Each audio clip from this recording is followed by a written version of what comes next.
पीर वाले दिन शाम को 5 बजे प्रेस कॉन्फ्रेंस करेगी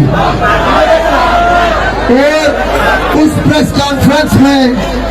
अपना अगला लाएअमल देगी, जो कि ट्रेन्स को, रेलवे ट्रैक्स को बंद करने का हो सकता है।